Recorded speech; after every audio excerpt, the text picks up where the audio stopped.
Oh, well, I think you guys are having a great discussion on that cool factor, which I think a lot of times in the last 10 years in WWE specifically has been missing. And I wonder on the current roster with the current group of guys, and they're calling it a new era. I think right now people are looking for reasons why it's not a new era, but I think there's just as many reasons. If you're looking for it, you can say it is a new era because you have fresh faces and fresh matchups, which is exactly what they're advertising.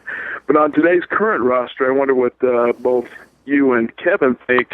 Is there a wrestler on the roster who has that cool factor, who can be the face of the company in a very, I hesitate to use the word corporate way, but still present it in a cool way where it appeals to a younger demographic? That's a great question. It's the very... It's the $1 million or the $1 billion question almost, Kevin.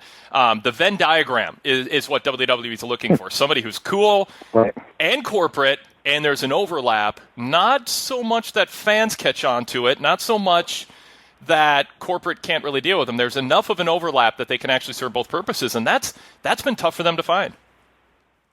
There's no doubt about it. There's no magic formula for it, obviously. The times it's funny. Sometimes things catch on when you don't necessarily expect it. So there's no magic formula to it. But I think a guy like Dean Ambrose is close. I think Dean's a pretty cool guy. I don't know whether he'll ever be the top guy in the face of the company. I don't know if they see him in that regard. I think Seth. I'm going to name all the Shield members. I think Seth Rollins, if he does a babyface turn, which he will at some point, maybe has some of that cool factor. Yeah. But I know this is going to be real unpopular, but I saw that guy as Roman Reigns, just like everybody else in WWE did as he was coming up. We looked at Roman as, man, this guy's got such a look, and he's a smart guy, and he's articulate. Like, that's the guy. This is going to be the guy that takes the mantle from John Cena down the line. And it's really shocked me how much it hasn't worked. To be honest with you, I think it shocked a lot of people at WWE that there was such a rejection of him, and we could talk forever about that as to why it happened. I think a lot of it was timing, circumstances. A lot of it had to do with Daniel Bryan and where he was at that point in his career. But I mean, if you're looking at a guy and what everything he brings to the table, I mean, Roman Reigns has everything that you would want, in my opinion. The term I use, and I wouldn't repeat it if I didn't think there was something to it, but it was brought up by a caller and it's been repeated multiple times. He comes across as a D-bag sometimes, I think, to the fans. I think that his facial expressions, his body language, the way that he interacts with the crowd is in some other zone other than what CM Punk found. Because Punk was a dick, but not a D-bag in the way he came across, but in a way that the fans liked it because they thought, he's on my side. He sees the world the way I see it. But Roman Reigns is being pushed kind of like John Cena, when that very short-term chain gang term that he used, like when he started to really go babyface. The Hulkamaniacs, the chain gang. And It worked. With Cena, the phrase, I think, added to the booze, but the concept he was able to execute. Because John Cena, like you said, 24/7, loved interacting with the fans, and the fans believed that he cared. The fans who liked him, I think, believed that he liked them also. And with Hulk Hogan, I mean, I grew up in watching the AWA when Hulkamania was born, before Vince McMahon got his hands on it. And, he came out to Eye the Tiger. It was a full, fleshed-out babyface gimmick. And it was the connection with the crowd on the promos and the way he interacted with the fans absolutely was magical. And there's a reason he made the money he did for himself and everybody who hired him. Roman Reigns just hasn't found that yet, and I think he's in some sort of gray zone in between what you're describing, the cool dude that people know who know him outside of when the cameras are on, and see what you see and others have seen in him. And Sean Waltman's been on the show and defended him and talked about the cool factor and the vibe he gives off behind the scenes. But when he gets in front of the camera, the way that he's presented, I think you tapped into it or touched on it in that he's following John Cena, and the expectation is be John Cena. And to be that guy, that might not be who he is. And so there's a level of inauthenticity to the way he presents himself, and I think a discomfort. You combine that with CM Punk, and I think it's influential that CM Punk did this podcast, heard by millions. I mean, I bet 2 million people heard the Punk podcast, and many of them are at these buildings, the ones who would seek out that podcast. And when Punk left, the fans who are booing Roman loved Punk. And Punk said in that podcast, in my last months with the company, all I kept hearing over and over is make Roman Reigns look good. And I think that, in addition to what you pointed out with Daniel Bryan and the timing of that, I think that set the tone too, Kevin.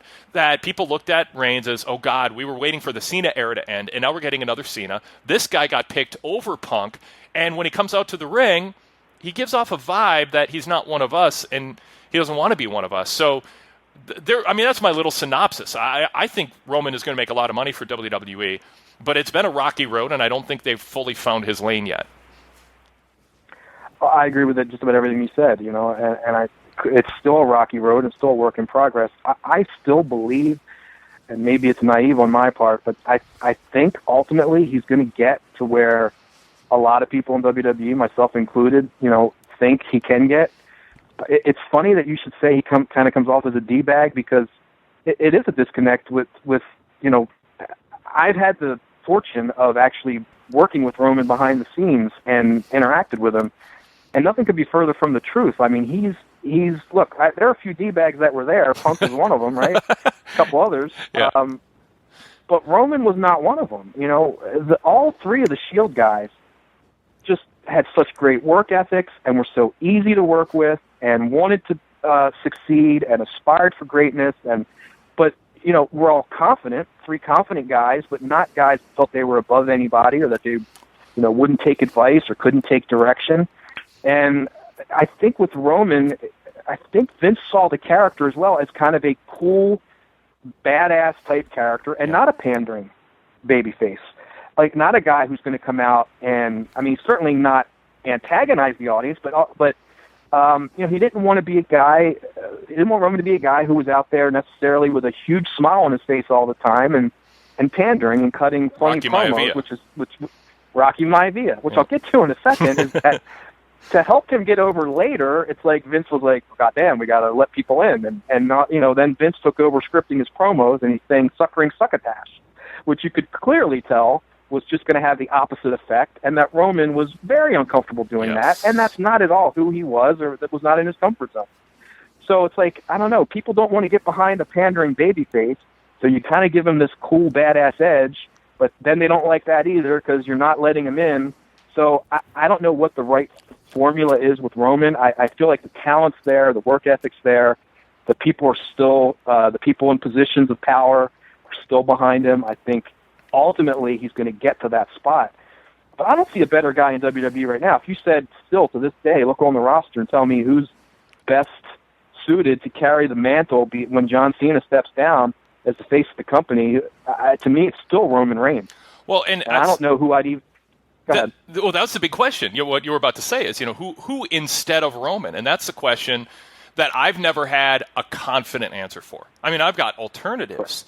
But when you look at what Vince McMahon is looking for in the boxes that he needs checked off in order to go all in with somebody as the face of the company, Roman hits more of them than anybody else. But the problem with Roman is he's in an embarrassing situation, because when you're not checking all the boxes with the fans who are vocal, the bellwether fans, the ones who are kind of leading the way in terms of crowd reaction, the most vocal and influential in those live crowds, it's embarrassing because those fans look at Roman, and I think WWE's at fault to a degree because they spent so much time on television with the authority on television representing the brand as heels. And I get the rationale internally for it, but I think if they step back, they'd see the absurdity of it.